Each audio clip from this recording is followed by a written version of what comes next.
नमस्कार जय बाळावा मित्रांनो.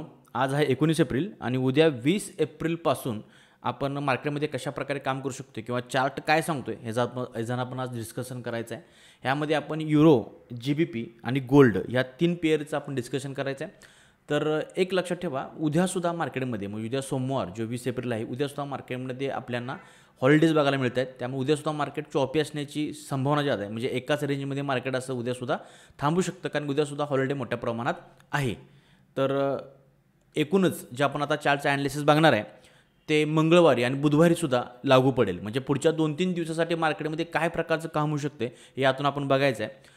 तर थोड्याफार नवीन गोष्टी तुम्हाला समजतील, थोड्याफार नवीन गोष्टी तुम्हाला कळतील. त्यामुळे हा व्हिडिओ नक्की बघा. तर कशाप्रकारे ॲनालिसिस करायचं किंवा कशाप्रकारे चार्ट आपल्याला काय सांगतो आहे. तर सर्वात आधी आपण जो चार्ट ॲनालिसिस करतोय बघतोय तो म्हणजे आहे सगळ्यांचा आवडता गोल्ड. ठीक आहे. आता गोल्ड जर तुम्ही मागली काही दिवसापासून बघताय तर खूप म्हणजे मार्केट व्हॉलाटाईल आहे आणि मार्केट हाय रॅक करत चाललेलं आहे. तर लक्षात ठेवा, ज्यावेळी मार्केटची ऑल टाईम हाय लेवल येते, मार्केटची लाईफ टाईम हाय लेवल येते ना, त्यावेळी फक्त सेंटिमेंट काम करत आहेत. त्यावेळी तुम्ही जर निरीक्षण केलं तर बऱ्याच वेळा स्टॉप लॉस उडण्याची शक्यता आहे किंवा बऱ्याच वेळा आपल्याला मार्केटमध्ये एसेस जाण्याची शक्यता असते. कारण की जे व्हॉल्यूम आहे किंवा मार्केटचे जे कॅन्डल आहेत ना ते भयानक व्हायला लागलेत. आता गोल्डचं जर तुम्हाला माझा अनुभव सांगितला तर मी ज्यावेळी 2-3 वर्षापूर्वी गोल्ड बघायचो त्यावेळी दिवसाची त्याची चाल असायची जवळजवळ 130 पीप ते 150 म्हणजे खूपच झालं. ते आता अलीकडं ह्या तुम्ही जे ट्रम्प सरकार जे आले त्यावेळीपासून जर बघितलं किंवा अलीकडे 5-6 महिन्यापासून तरी दिवसाची चाल 500 पिप्स म्हणजे याला काहीच नाही राहिलेलं, आता अगदी नॉर्मल राहिले.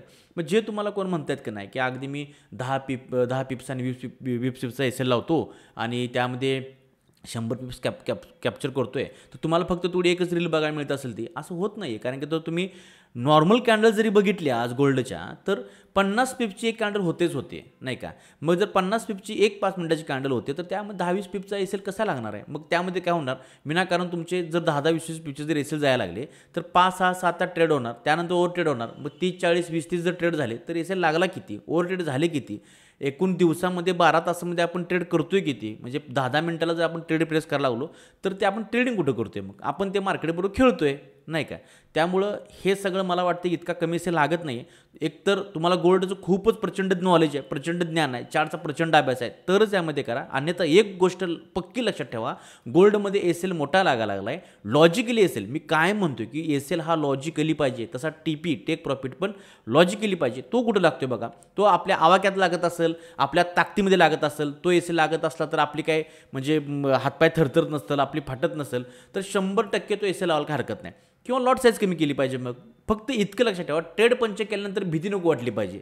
मी आता किती मी एक $100-150 दिवसाला कॅरी म्हणजे हे करू शकतो, लॉस सहन करू शकतोय, तर तेवढे लावल्यानंतर मला काय वाटणार नाही. पण $400-500 जर माझा लॉस होत असेल तर मला तो सहन नाही होणार.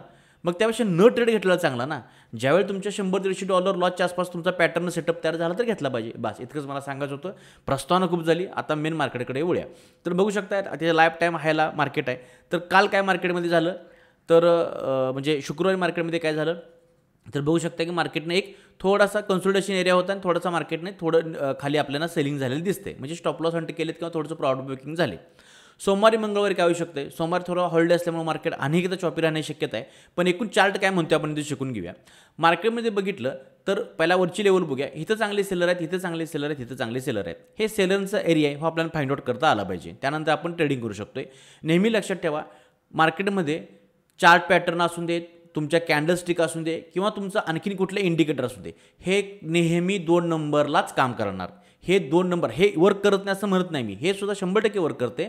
पण हे सेकंड प्रायोरिटी आहे मार्केटची, हे नंतर वर्क होणार. सगळ्यात आधी वर्क होणार ते म्हणजे स्टॉप लॉस हंटिंग किंवा आपण म्हणतोय बायर सेलरची गेम, कोण कोणाला खायला लागले.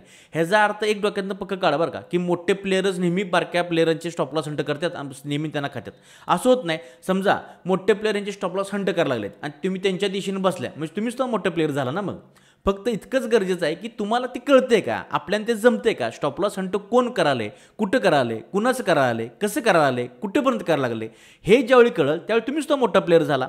मोठा प्लेयर होण्यासाठी खिशामध्ये अब्ज रुपये घेऊन बसायची गरज नाही, तर डोक्यामध्ये स्किल घेऊन बसायची गरज आहे. ते जमलं की तुम्ही मोठा प्लेयर झाला. फक्त मोठ्या प्लेयरची आपण काय म्हणतोय त्यांची चाल जरा ॲडव्हान्स आहे, स्मार्ट आहे, तर ती सगळ्यात आधी वर्क होणार. आता काल जर तुम्ही बघितलं हॉलिडे होता, हॉलिडे असल्यामुळे मार्केट खूप चॉपी राहिलं, करन्सी तर खूप चॉपी राहिलं. ह्याचा अर्थ काय, मार्केटमध्ये जर व्हॉल्यूम नसेल, मार्केटमध्ये जर प्लेयर नसतील मोठे लहान, तर मार्केट कामच नाही करणार. कारण मार्केटचं मूळ स्ट्रक्चरच, मूळ बेसच असा आहे की त्यामध्ये बाहेर सेलर आले तरच मार्केट वर्क होणार आहे. त्यामुळे काल जर तुम्ही बघितलं कुठला चार्ट पॅटर्न वर्क झाला नाही, कुठला सपोर्ट रेशन वर्क झाला नाही, किंवा कुठले इंडिकेटर, कुठली सायकोलॉजी काहीच वर्क झालं नाही का, मार्केटमध्ये घेणारे देणारे कार्यकर्तेच नव्हते. तसंच आहे. त्यामुळे मार्केटमध्ये घेणारे देणारे कार्यकर्ते आल्यानंतर सगळ्यात आधी वर्क होणार. मी मार्केटमध्ये काय यायला लागले, प्रॉफिट घेण्यासाठी यायला लागले, कोणी तो लॉस करण्यासाठी आलेला नाही. मग तो प्रॉफिट कुठून घेणार आहे, कसं घेणार आहे, कुणाची एसेल घेणार आहे, ह्या गोष्टी ह्यासाठी महत्त्वाच्या आहेत. त्यामुळे मार्केटमध्ये स्टॉप लॉस हंटिंग किंवा आपण त्याला म्हणतो की ट्रॅप ट्रेडिंग ह्या गोष्टी होत आहेत आणि त्यामुळे सपोर्ट रेजिस्टन्स मोठ्या प्रमाणात क्रिएट होत आहेत आणि तेच चांगल्या प्रकारे वर्क होत आहेत. तर लक्षात ठेवा, मार्केटमध्ये प्लेयर नसतील, बाहेर सेलर नसतील तर मार्केट शॉपी राहणार, जसं काल तुम्हाला बघायला मिळालं. ठीक आहे. आता काय होईल, तुम्हाला सेलरची पोझिशन कळली कुठं आहे, मार्केट इथं आहे 3327 तर इथं काय होईल, तर लक्षात ठेवा, मला जर हा बेस वाटते ना, पहिला वरच्या आपण कंडिशन बघणार होतो, तर इथं सेलर बसले, तुम्हाला कळलं. मार्केटनं जर आता ओपनिंग कसं ते बघितलं पाहिजे, काय gap up gap down, fast recovery असं काय होतं बघितलं पाहिजे. हा सगळा मॅटर आपण सोडून देऊ बरं का काही क्षणासाठी. आपण फक्त असं गृहीत धरू की मार्केट फ्लॅट ओपनिंग झाले आणि शिस्तीत ओपन झाले. मोठा गॅप अप गॅप डाऊन किंवा ओपन झाल्या ज्याला स्पाईक देणं, हा जो पॅटर्न आहे हो थोड्या वेळासाठी विसरूया प्रत्येक करन्सीमध्ये. इथून पुढे लक्षात फक्त ठेवा की मार्केट प्लेन ओपन झाले तर कसं काम करेल. तर असं झाल्यानंतर मला वाटते मार्केट ज्यावेळी वरतील ना, त्यावेळी हा जो झोन आहे, इथं समजा इथं सेलर आहे, इथं तुम्ही बसलाय, मार्केटला सहजही तुम्ही तुमचा घात करून देणार आहे का नाही देणार. मार्केट इथून एक मला वाटते रिजेक्शन देण्याची आवश्यकता आहे, गरज आहे. कारण ह्याच्यावरती गेले की मार्केट पुन्हा ऑल टाईम ह्याला जाणार आणि इथून पुढचा काय मग कार्यक्रम तो मार्केटला जाणू मला माहीत नाही. इथून मार्केट ज्यावेळी खाली येईल त्यावेळी इथून आपण एक रिजेक्शनचा ट्रेड इथं पकडू शकतोय, त्यावेळेचा कॅन्डलस्टिक बघून. ठीक आहे. मार्केट इथून जर खाली आलं तर लक्षात ठेवा इथंच चांगल्या मोठ्या प्रमाणात बाहेर बसलेले आहेत बरं का. आणि मार्केटला जर हायर आहे, मार्केटला जर वरती जायचं आहे, मार्केटला आता ऑल टाईम हायला मार्केट तुम्ही बघताय, मार्केट वरतीच जात आहे, तर मार्केटला ह्या म्हणजे गोल्डला जर आणखीन वरची जर रॅली कंटिन्यू करायची आहे, तर मला वाटते पुढच्या 2-3 दिवसासाठी आपण कुठल्या लेवलवर फोकस करू शकतोय. मार्केट इथून आलं आणि जर असा पॅटर्न झाला, हा एक पॅटर्न लक्षात ठेवा बरं का. म्हणजे जरा तुम्ही जर काय नोट्स काढता असाल तर त्यामध्ये एक नोंद करून ठेवा की ह्या टाईपचा जो पॅटर्न आहे, 1 सेकंड, ह्या टाईपचा जो पॅटर्न दिसतो तुम्हाला, आता इथून मार्केट असं आलं का, जर मार्केट असं करत आलं म्हणजे अर्धचंद्र ज्यावेळी होते मार्केटमध्ये, अर्धचंद्र त्यावेळी एक बाउन्स येत असतो बरं का चांगला, आणि हे असा पॅटर्न तयार होतो. हा एक चांगला वर्क होतो असं माझं निरीक्षण आहे. 100% मार्केटमध्ये काय नसते हे तुम्हाला पण माहिती आहे, मला पण माहिती आहे, पण ह्याचा रिझल्ट चांगला आहे इतकं मात्र खरं आहे. त्यामुळे जर तुम्हाला फक्त पॅटर्न काम करत असाल तर एक चांगल्या टाईम फ्रेमवर, मोठ्या टाईम फ्रेमवर असा पॅटर्न झाला तर चांगला वर्क होतो. ह्याचा जो ऑब्झर्वेशन करा आणि फक्त ह्यावर तुम्ही काम करू शकताय. तुमचा कुठला सेटअप नसेल तर हा घ्या सेटअप, झाला सेटअप तयार, ह्यावरती काम करा. आता ह्यावरती फक्त रूल घालायचे आपण. तर असं जर मार्केट इथं आलं तर मला वाटतं हा एक बाउन्स इथून एक चांगला बघायला मिळेल आणि मार्केटला आता हायर हाय करायची गरज आहे किंवा मार्केट ऑल टाईम हायला, लाईफ टाईम हायला जाणार आहे, तर मार्केटला इथूनच बाउन्स केलं पाहिजे.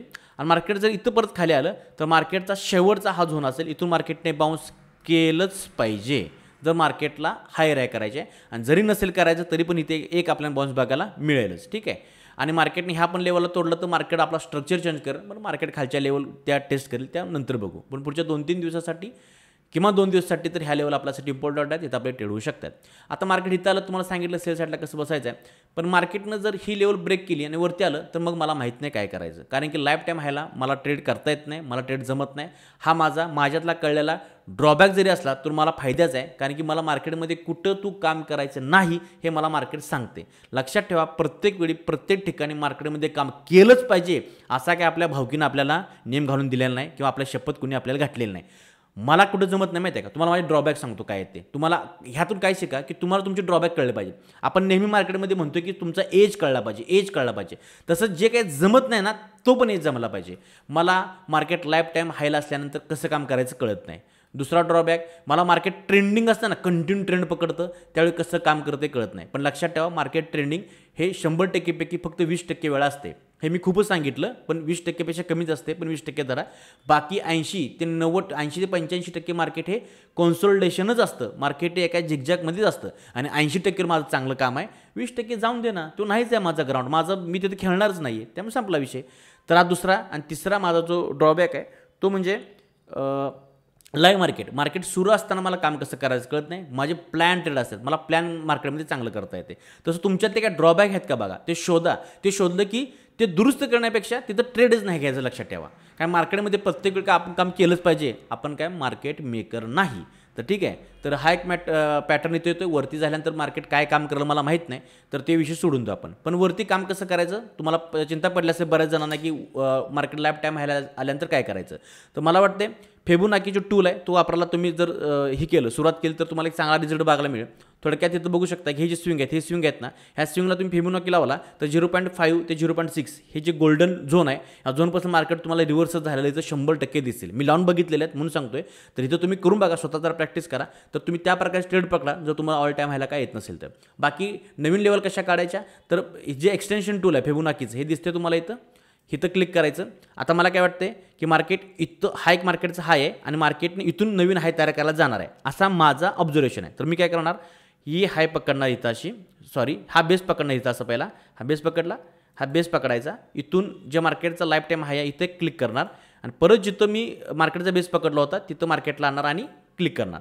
त्यानंतर ज्या वरच्या लेवल तुम्हाला दिसतील, कुठल्या लेवल आहे, ही लेवल दिसते का आता 1.618 ही एक लेवल आणि त्याच्या लेवल इथं मार्केट नवीन त्याच्यात रेजिस्टन्स करण्याची शक्यता आहे, असं हे एक्सटेन्शन टूल सांगतं. म्हणजे आपल्याला एक मदत होते की मार्केट कुठंपर्यंत जाईल. अंदाधुंद करण्यापेक्षा आपल्याला एक लेवल सापडले का, तिथं आल्यानंतर आपण एक कॅन्डलस्टिक वगैरे ह्या गोष्टीचा जर आधार घेऊन, चार्ट पॅटर्नचा आधार घेऊन, कॅन्डलस्टिकचा आधार घेऊन आपण ठरू शकतो की ह्या लेवल वर्क होणार आहेत का नाहीत. फक्त तुम्हाला एक मी सांगितलं की कशा प्रकारे तुम्ही नवीन लेवल काढू शकताय. यामध्येच तुम्ही सायकोलॉजी लेवलची सुद्धा मदत घेऊ शकताय. तर ठीक आहे, गोल्डवर इतकी चर्चा बाद झाली, आता 11 मिनिटं झालेले आहेत. पुढच्या पण लेवल घेऊया, किंवा पुढचा पण पेअर घेऊया, तो म्हणजे युरोचा. इथं कशा प्रकारे काम होऊ शकते बघा. आता तुम्ही बघितलं तर का हॉलिडे असल्यामुळं कशा प्रकारे काम झालं आहे, तर इथं एकदम चॉप मार्केट असेल. अशा मार्केटमध्ये जर कोणी ट्रेड केला असतील तर त्याला काय करायचं माहिती आहे का, 21 दुनी 42 तोपा काढायची आणि सलामी द्यायची. अरे माहीत आहे मार्केट हॉलिडे आहेत, चॉप मार्केट आहे, आणि अशा मार्केटमध्ये जर कोण बाय सेल करत असेल तर त्यानं स्वतःला आरशापुढे उभा करा आणि म्हणायचं की अजून तुला बरंच शिकायचं आहे, कारण की इतकं दिसते तरी पण ट्रेड मारत असतील. यामध्ये काय झाले, फक्त बाय सेलच झाले आणि तर मोठे प्लेअर कोण आलेलेच नाहीत. हे आपला सगळ्या खालची कच्ची लिंबू आहेत नाही, तिने सगळं केलं हे कारभार सगळा. त्यामुळं इथं अशा वेळी न केलं ट्रेड चांगलं, कारण तुम्हाला काय दिसतं यात, काहीच दिसत नाही त्यामुळे ट्रेड करणं बी चुकीचं आहे. आता परवा दिवशी काय प्रकारे काम होईल ते आपण बघूया. उद्या कशा प्रकारे काम होईल बघूया. उद्या पण हॉलिडे आहे बरं का, त्यामुळे उद्या पण मार्केट मला वाटतं की चॉपी राहण्याची दाट शक्यता आहे. त्यामुळे मी तुम्हाला सांगतो की पुढचे 2 दिवस आपण ज्याचं ॲनालिसिस करतोय 2-3 दिवस ते चालेल. ठीक आहे. मार्केटमध्ये काय झाले, मार्केटमध्ये जे युरो आहे ते हायर आहे करत चाललेलं आहे आणि ह्या झोनमध्ये मार्केट अडकलेलं मला दिसते. चांगलं ह्या झोनमध्ये बरं का, हे झोन खूप इम्पॉर्टंट आहे. ह्या झोनमध्ये मला अडकलेलं दिसते. त्यामुळे मार्केटनं जर आता बघितलं तर इथं सेलर चांगले आहेत आणि मार्केटने ह्या लेवलला जर उद्या किंवा परवा दिवशी ब्रेक केलं चांगलं तर ही लेवल चांगली वर्क होईल. ह्या लेवलपासून प्रॉफिट बुकिंग आलं पाहिजे. नाही तिथे गेल्यानंतर 1000% इथं मी सेल सेटला बसणार. 1000% आपला ट्रेड वर्क होऊ शकते. फक्त रूल त्याला असे आहेत, माझे ह्या ट्रेडसाठी काय रूल आहेत त्या रूलला फॉलो केलं तर, न्यू सेशन नसेल तर, हा इम्पॅक्टच्या मोठ्या कॅन्डल नसेल तर हा ट्रेड वर्क झाला पाहिजे. मी विथ एसेल माझ्या स्ट्रॅटेजीवर विश्वास असल्यामुळे तर ट्रेड पंच करणार विथ एसेल.